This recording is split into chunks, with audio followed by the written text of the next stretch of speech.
আল্লাহ তাআলা বলেন ইকতারাবা লিন-নাসি হিসাবুহুম ওয়া হুম ফি গাফলাতিন মুরিদুন। ও মানুষ, তোমাদের হিসাব নিকাশের সময় ঘনে আসতেছে, অথচ এখনো তোমরা দুনিয়া নিয়ে ব্যস্ত। টাকা পয়সা, আমোদ প্রমোদ, এই সমস্ত বাড়ি গাড়ি জমি জমা নিয়ে ব্যস্ত। অথচ তোমাদের মৃত্যুর নোটিশ সমান আজরাইলের হাতে চলে গেছে, তোমাদের কোনো খবর নাই। আমরা বলি বিজয়নগর যাই, ব্রাহ্মণবাড়িয়া যাই, মক্কা মদিনা যাই, আসলে কিন্তু না, সকলেই দিন দিন আমার আপনার কবরের দিকে যায়। কথা ঠিক কিনা বলেন? তো আমাদের কোনো খেয়াল নাই। কোরআন শরীফের সূরা হুমাযা 30 পারার শেষ দিকে আল্লাহ তাআলা বলেন ইয়াহসাবু আন্না মালাহু আখলাদা। দুনিয়ার মধ্যে এমন কিছু মানুষ আছে, মাল ধন সম্পদ জমা করে, ব্যাংক ব্যালেন্স করে, জমি জমা বৃদ্ধি করে, আর তার অবস্থাটা এমন মনে হয় সে আর মরবে না, চিরস্থায়ী হয়ে গেছে, চিরস্থায়ী হয়ে গেছে, এমন ভাব ধারণা নেয় দুনিয়ার মধ্যে চলে। আসলে কিন্তু না, দুনিয়ার ক্ষমতা আমাকে আপনাকে স্থায়িত্ব দিতে পারবে না, দুনিয়ার টাকা পয়সা আপনাকে আমাকে স্থায়িত্ব দিতে পারবে না, দুনিয়ার ছেলে মেয়ে কেউ আমাকে দুনিয়াতে চিরদিন রাখতে পারবে না। আমার আপনার বিদায়ের ঘন্টা বাজবে, পরকালের চিন্তা আমাদেরকে দুনিয়ার মধ্যে থেকে করতে হবে। এই পরকালের চিন্তা যারা দুনিয়ার মধ্যে থেকে করে তারাই হলো প্রকৃত বুদ্ধিমান। আল্লাহর হাবিব বলেন আল কাইসু মান দানা নাফসাহু ওয়া আমিলা লিমা বাদাল মাউত। প্রকৃত বুদ্ধিমান ওই ব্যক্তি যে দুনিয়ার মধ্যে থেকে পরকালের সামান তৈরি করে, সেই হলো প্রকৃত বুদ্ধিমান।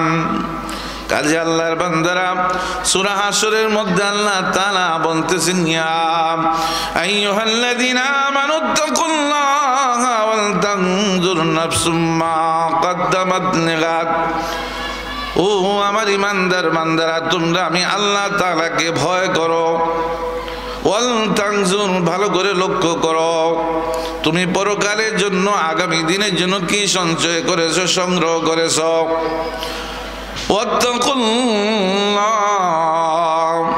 আল্লাহ তাআলাকে ভয় করো।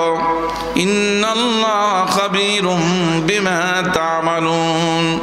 তোমরা যে কোনো আমল করো না, সেই আমল সম্পর্কে মহান আল্লাহ তাআলা অবহিত আছেন।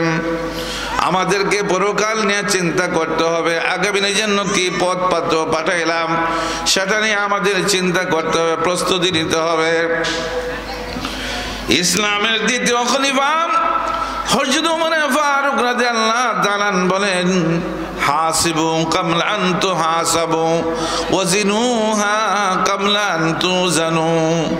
ও দুনিয়ার মানুষ, তোমাদেরকে হিসাব দিতে হবে মহান আল্লাহ তাআলার দরবারে।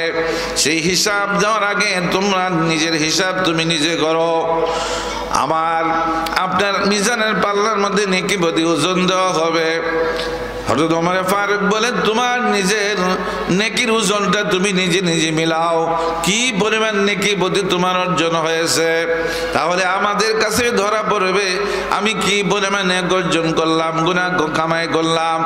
আমি হিসাবটা মহান আল্লাহ তাআলার দরবারে দিতে পারবো কি পারবো না। এই চিন্তা করে জীবনটা কাটালে ওই ব্যক্তির জন্য পরকালে আর কোনো সমস্যা হওয়ার কথা না। কি বলেন, কথা ঠিক কিনা? আল্লাহ তাআলার হাবিব বলেন লা তাযালু কদমা ইবনে আদম ইয়াউমাল কিয়ামাতি মিন ইনদি রাব্বিহি।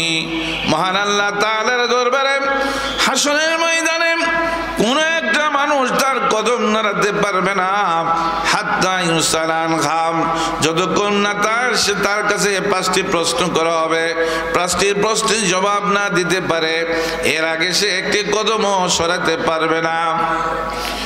হে আল্লাহ পাকের বান্দারা, আমার যুবক ভাইরা, পর্দার মা বোনেরা, কবরের যাত্রীরা একটু খেয়াল করেন। আজকে পৃথিবীতে সূর্যটা 9,30,00,000 মাইল দূরে। এই সূর্যটা পৃথিবী থেকে 13 লক্ষ গুণ বড়। এরপরও দেখা যায় সূর্য যখন সঠিকভাবে তাপ দিয়ে রৌদ্র ওঠে, সূর্যের তাপের কারণে দেখা যায় খালি পায়ে রাস্তায় হাঁটা যায় না, ছাতা ছাড়া রৌদ্রের মধ্যে চলাফেরা করা যায় না, এত তাপ। কথা ঠিক কিনা? উদাহরণস্বরূপ একটা টিনের চালের মধ্যে যদি একটা মানুষকে হাত পা পেতে ছেড়ে দেওয়া হয়, হয়তো ঘন্টা খানেক পরে সে গরমের তাপে মারা যাইতে পারে। কথা ঠিক কিনা? এই 2,30,00,000 মাইল দূরে সূর্য, তার এত তাপ আমরা দুনিয়াতে সহ্য করতে পারি না। আল্লাহ রাব্বুল আলামিন হাবিব জানাই দিলেন, যেদিন নাকি হাসর ময়দান কায়েম হবে, মহান আল্লাহ তাআলা আজকে দুনিয়াতে রহমান এবং রাহিম, রহমান হিসেবে সবার জন্য তিনি দয়া করেন, কিন্তু আখিরাতে তিনি হবেন রাহিম, শুধু নেককারদের জন্য তার দয়া থাকবে। আর অপরাধী পাপী, আপনার কাফের মুশরিক বেঈমান নাস্তিক, তাদের জন্য আল্লাহ পাকের সেদিন দয়া থাকবে না। সেদিন মহান আল্লাহ তাআলা সূর্যটাকে মানুষের অতি মাথার নিকটে নিয়ে আসবে। সূর্যের প্রখর উত্তাপের কারণে মানুষের মাথার তালুটা ঠাস ঠাস করে ফেটে যাবে, জিহ্বাটা বের হয়ে নাভিস্থল পর্যন্ত চলে যাবে। আইনাল মাফার, কোথায় পালাবে? পালানোর কোনো জায়গা নাই। সবাই নাফসি নাফসি শুরু করবে, হায় হায় আমার কি উপায়। এমনকি নবী রাসূলগণ পর্যন্ত নাফসি নাফসি শুরু করবে। ইয়াকুলু আদামু সাফিহুল্লাহ নাফসি নাফসি, বুখারী শরীফের 2য় খণ্ডের মধ্যে আছে, আদম আলাইহিস সালাম নাফসি নাফসি ভাবে, ঈসা পর্যন্ত নাফসি নাফসি। ওই দিন আমার আপনার নবী রাহমাতুল লিল আলামিন, তিনি সেদিন আর আগে আসবেন। তিনি সেদিন আল্লাহ পাকের আরশের সামনে যে পতাকা থাকবে, লিওয়ায়ে হাম, সেই পতাকার নিচে তিনি সিজদায় পড়ে যাবে আর কান্না করতে থাকবে, রব্বি হাবলি উম্মতি, রব্বি হামলি উম্মতি। ও আল্লাহ, আমার উম্মতকে রক্ষা করেন, আমার উম্মতকে রক্ষা করেন। ও রব্বুল আলামিন, মওলা, আমার একটা খাঁটি উম্মত যদি জাহান্নামে যায়, আমি আপনার ইজ্জত জালালের কসম করে বলতেছি, আমি আপনার জান্নাতে কদম রাখব না। জোরে জোরে বলেন সুবহানাল্লাহ। নামের উম্মত হলে হবে না, খাঁটি উম্মত হতে হবে। ইরফা রাসাক ইসফা তুশফা সালতু দাম, আল্লাহ তাআলা বলবে, বন্ধু মাথা উঠান, যা চান আপনাকে তাই দেওয়া হবে, যার জন্য সুপারিশ করেন সেই সুপারিশ কবুল করা হবে। আল্লাহ পাকের ওয়াদা, ওয়ালা সাফা ইউতিকা রাব্বুকা ফাতারদা, বন্ধু আপনাকে এমন সুযোগ আখিরাতে দেওয়া হবে যেটা পেয়ে আপনি পরকালে রাজি আর খুশি হয়ে যাবেন। আল্লাহর হাবিব মাথা উঠাবেন, आदम से ईसा तक नफ्सी नफ्सी फकरेंगे सभी, बस बोलेंगे हमाद नबी उम्मती या उम्मती। সেই উম্মতের দরদ নিয়ে নবীজি বলে গেছেন, হ্যাঁ আমার উম্মতেরা, সেই পরকালে হাসরের ময়দানে 5টি প্রশ্নের জবাব দিতে হবে আমি তোমাদেরকে। তো দরদ নিয়ে দুনিয়াতে অগ্রিম বলে দিয়ে যায়, প্রস্তুতি ছাড়া কিন্তু হাসরের ময়দানে যাও না। এর প্রথম প্রশ্ন কি? আন উমরিহি ফিমা আফনা। আল্লাহ তাআলা জবাব নেবেন, বান্দা 10, 20, 30, 40, 50, 60, 70, 80, 90, 100 এক একজনকে একটা একটা হায়াত আল্লাহ তাআলা বরাদ্দ দিয়েছেন। কথা ঠিক কিনা? দুনিয়ার কোন বৈজ্ঞানিক, ইঞ্জিনিয়ার, ডাক্তার, বিশেষজ্ঞ, রাজা বাদশাহ, আমির উমরা, এমন কেউ নাই যে মানুষকে একটা হায়াত বরাদ্দ দিতে পারে, হায়াতটাকে বৃদ্ধি করতে পারে। সে হায়াত দিয়েছেন কে? তিনি আমার আপনার মালিক, মাওলা। কথা ঠিক কিনা? তাবারাকাল্লাযী বিয়াদিহিল মুলক ওয়া হুয়া আলা কুল্লি শাইইন কাদির, আল্লাযী খালাকাল মাউতা ওয়াল হায়াতা লিয়াবলুয়াকুম আইয়ুকুম আহসানু আমালা। মওতের মালিক আল্লাহ, হায়াতের মালিক আল্লাহ। সেই মহান আল্লাহ তাআলা প্রশ্ন, বান্দা তোমাকে একটা হায়াত বরাদ্দ দিয়েছিলাম, সে হায়াতটা তুমি কিভাবে কাটাইলা? আজকে আমি আল্লাহর দরবারে তুমি হাসরের ময়দানে জবাব দাও। হায়াত পেয়ে যদি আপনি আমি নাফরমানির পথে, পাপের পথে, বদ্দিনের পথে, গুনার পথে, সীমালঙ্ঘন, হুদাদ্রোহিতার পথে যদি পা বাড়ায়, সেদিন মহান আল্লাহ তাআলার দরবারে জবাবদিহি করা লাগবে কি লাগবে না? লাগবে কি লাগবে না? হ্যাঁ বান্দা, জীবনের হিসাব দাও। এই জন্য ইমাম গাজ্জালী রাহমাতুল্লাহ আলাইহি বলেন, ও দুনিয়ার মানুষ, দৈনিক তোমার হিসাবটা তুমি করো। আজকে 24 ঘন্টা তুমি কি করলে হিসাবটা তুমি নিচে মিলাও। ঘুমাইবার আগে সারাদিন যা করেছো তার একটা তালিকা করে তোমার আমানত যা থাকে সেটা তুমি সংরক্ষণ করো। গুনাহগুলি হয়ে গেলে ইস্তেগফার করো, নেক যদি হয়ে যায় শুকরিয়া আদায় করো, আর অনেক বাড়িয়ে দাও। এইভাবে দৈনিক যদি তুমি হিসাবটা মিলাইতে পারো, তাহলে আশা করা যায় মহান আল্লাহ তাআলার দরবারে তুমি হাসরের ময়দানে জীবনের হিসাব দিতে পারবে। দৈনিক যদি আমরা হিসাব মিলাই, দৈনিক যদি নেক আমলের মাধ্যমে এবং গুনাহ থেকে বেঁচে থেকে জীবনটা কাটায়, তাহলে জীবনে হিসাব দেওয়া সম্ভব হবে। কি বলেন, হবে কিনা? আর আজান শোনার পরে তাস খেললাম, শাস্ত্রের মধ্যে আড্ডা বানাইলাম, নাফরমানি করলাম, আর এইভাবে জীবনটা কাটাইলাম, জীবনের হিসাব দেওয়া সম্ভব হবে না। 2 নম্বর, ওয়ান শাবাবিহি ফিমা আবলা, এই জীবনের মধ্যে একটা সোনালী অধ্যায় যৌবন। হ্যাঁ বান্দা, যৌবন কালটা কিভাবে কাটাইলাম? মানুষকে আল্লাহ তাআলা 2 ভাগে বিভক্ত করেছেন, নারী পুরুষ। অধিকাংশ মহিলা 40 থেকে 50 হলে অসুস্থ হয়ে যায়, অধিকাংশ পুরুষ 50 থেকে 60 হলে অসুস্থ, দুর্বল হয়ে যায়। মানুষের জীবনের সোনালী যুগটা হলো আপনার যৌবনকাল। এই যৌবনকালের হিসাব নাও।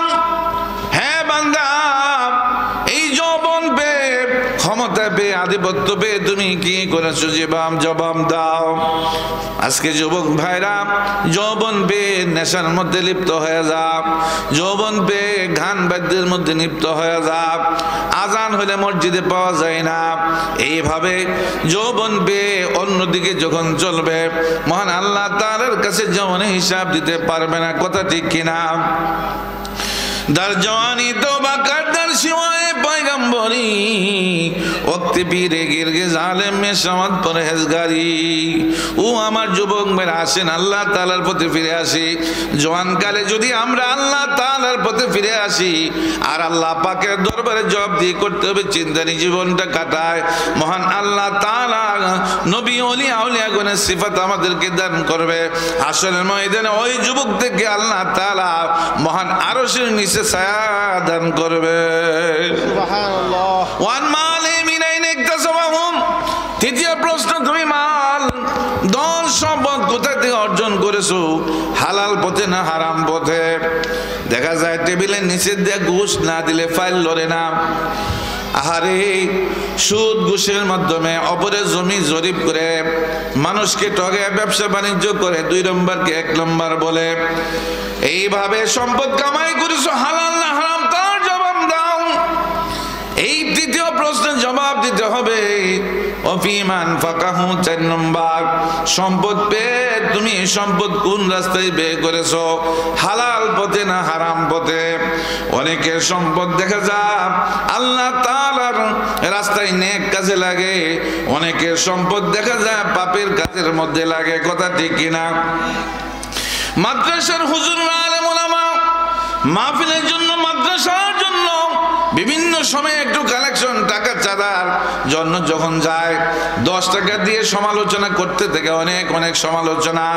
আর ফুটবল খেলার চাঁদা যখন যায়, তখন বাই ফোর্স 10,000 টাকা দিয়ে তার সে জান বাঁচাইতে পারে না। কথা ঠিক কিনা?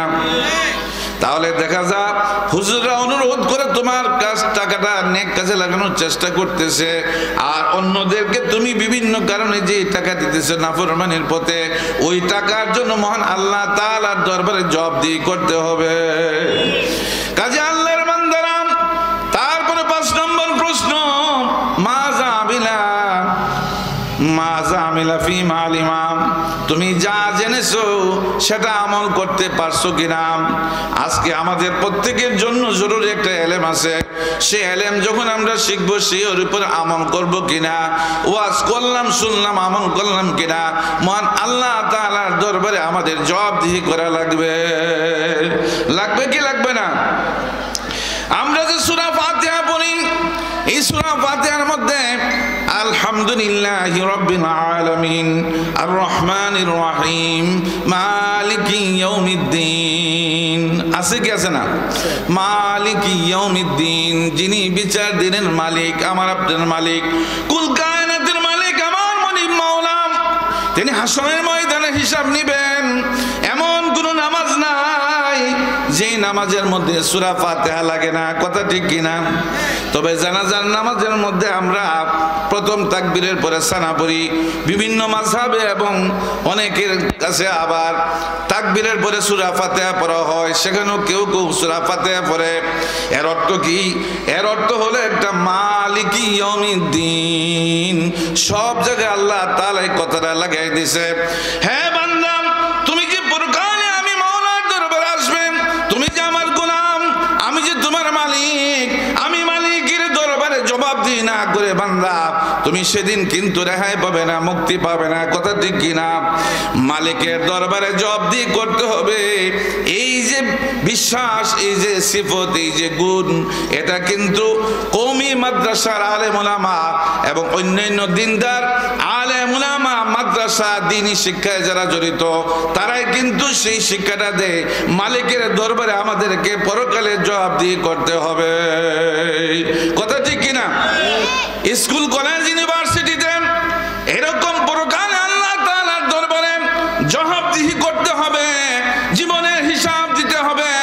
এমন কোনো কারিকুলাম নাই, এমন কোনো সিলেবাস নাই, এমন কোনো শিক্ষা দীক্ষা নাই।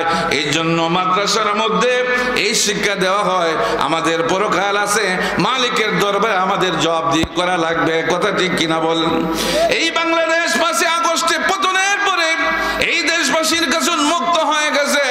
লক্ষ লক্ষ কোটি কোটি ডলার বাংলাদেশ থেকে পাচার হয়ে গেছে। একজন আলেম একটা টাকাও পাচার করে নাই। যারা জেনারেল শিক্ষায় শিক্ষিত, তারা কোটি কোটি লক্ষ লক্ষ টাকা পাচার করে দেশটাকে একবারে সর্বস্ব লুটপাট করে দেশটাকে একবার আপনার শূন্যের কোথায় পৌঁছে দিয়েছে, কথা ঠিক কিনা? আজকে ব্যাংকের কাছে গেলে ব্যাংক টাকা দিতে পারে না, টাকা নিয়ে গেছে, লুটপাট করে করে করে ফেলেছে। এর মধ্যে একজন খুঁজে পাওয়া যাবে না যে একজন আলেম মানুষ, একজন আপনার গ্রামের একজন আপনার ফুরকানি মাদ্রাসার একজন উস্তাদ তিনি লুটপাট করেছে, এমন পাওয়া যায় না, কথা ঠিক কিনা? কাদেরকে পাওয়া যায়? যারা বড় বড় উচ্চ শিক্ষিত মন্ত্রী, এমপি, বাংলাদেশ ব্যাংকের গভর্নর, এত উচ্চ পদস্থ ডক্টরেট ডিগ্রি পর্যন্ত যারা হাসিল করেছে, এরপরও মালিকের কাছে জবাবদিহি করতে হবে। এই আকীদা তাদের ছিল না, ঈমান ছিল না, বিশ্বাস ছিল না, যার জন্য যে যেভাবে পারছে সেইভাবে লুটপাট করে দেশটাকে 12টা বাজাইছে। একটা আলেম, একটা তালিবুল ইলম, একটা দিনদার মানুষ যারা নামাজ পড়ে, মালিক ইয়াউমিদ্দিন, পরকালে আল্লাহর দরবারে জবাব দিতে করতে হবে। এই আকীদা বিশ্বাস যাদের থাকে, তারা কোনোদিন এই ধরনের অন্যায় কাজ করতে পারে না। এই দেশের কোন আলেম উলামার আপনার বাহির রাষ্ট্রে, ভারত বলেন, পাকিস্তান বলেন, চীন বলেন, রাশিয়া বলেন, আমেরিকা বলেন, আপনার কোন জায়গার মধ্যে এই দেশের কোন আলেমের বহির্বিশ্বে কোনো আলাদা বাড়ি নাই। কারণ হুব্বুল ওয়াতনি মিনাল ঈমান, একটি কথা আছে, দেশপ্রেম হলো ঈমানের অঙ্গ। আলেম উলামা এই দেশকে ভালোবাসে, তারা বহির্রাষ্ট্রে বাড়ি করে না, দেশের মাটিতে জন্ম, দেশেতে মরণ, আর দেশের জন্যই তাদের সব কিছু, কথা ঠিক না বেটি? এই জন্য আজকে দেখা যায় বাংলাদেশের 5 আগস্টের এই সরকারের প্রধান, সারা পৃথিবীর মধ্যে যত ফেসিবাদ, যত স্বৈরাচার পতনের আপনার ঘন্টা বেজে এসেছে। এই যে এই ডিসেম্বর মাসে সিরিয়ার মধ্যে এরকম স্বৈরাচারী আপনার বাশার, তার রাজত্ব 53 বছরের বাপ ছেলের রাজত্বের পতন ঘটেছে। আমাদের প্রধানমন্ত্রীর মধ্যে পলায়ন করে রাশিয়ার মধ্যে যে আশ্রয় নিয়েছে, কথা ঠিক কিনা? এই সব শুনে চালের পথে এসেছেন, এরা পরকালে মালিকের দরবারে জবাবদিহি করতে হবে এই বিশ্বাস করে না। এই শিক্ষা তারা বন্ধ করতে চায়। বাংলাদেশ থেকে ইসলামী শিক্ষা, দ্বীনি শিক্ষা বন্ধ করে হিন্দুত্ববাদী, ব্রাহ্মণ্যবাদী, পৌত্তলিকদের শিক্ষা এই দেশের মানুষের ঘাড়ে চাপায়া দেওয়ার পায়ে তারা হয়েছিল। কথা ঠিক কিনা? আলেম ওলামা যখন গর্জে উঠেছে, যুবকরা ছাত্ররা গর্জে উঠেছে, তাদের সেই পরিকল্পনা নীল নকশা নস্যাৎ হয়ে গেছে। কাজী আল্লাহর বান্দারা আসেন, আমরা যদি পরকালে মালিকের দরবারে যদি আমরা মুক্তি পাইতে হয়, মালিকের দরবারে পরকালে যে আমাদের জবাবদিহি করতে হবে, এই চিন্তা আর এই চেতনা নিয়ে যদি আমরা জীবনটা কাটাইতে পারি, তাহলে দুনিয়ার মধ্যে শান্তি, পরকালেও মুক্তি। যারা এই জুলুম করে এইভাবে লুটপাট করে টাকা নিয়েছে, আসলে কিন্তু তাদের দুনিয়া তো শান্তি নাই, সম্মান নাই, আর মর্যাদা নাই। কথা ঠিক কিনা? কিন্তু যারা পরকাল নিয়ে জীবনটা যাপন করে, তাদের দুনিয়া তো শান্তি আছে, সম্মান আছে, মর্যাদা আছে, পরকালেও তাদের বরং নাজ নিয়ামতের স্থান জান্নাত আছে। কথা ঠিক কিনা? আল্লাযী আতামাহুম মিন জু ওয়া আমানা মিন খাউফ। এই ইসলামপন্থী যারা, আখিরাতপন্থী যারা, তাদের দুনিয়াতে আল্লাহ ক্ষুধার্ত সময় সম্মানজনক হালাল রিজিকের ব্যবস্থা করে তাদেরকে জানে মালের নিরাপত্তা আল্লাহ দান করে। তারা পলায়ন করতে হয় না, বাড়িঘর ছাড়তে হয় না। কথা ঠিক না বেঠিক? হয়তো কোনো কারণে জেল জুলুমের শিকার হয়, এটা ইমানি পরীক্ষা। পরীক্ষা দিয়ে তারা আলেম ওলামা জেল জুলুমের মধ্যে গিয়া আল্লাহর ওলি হইয়া বাইর হয়। অনেক আলেম ওলামা দেখা গেছে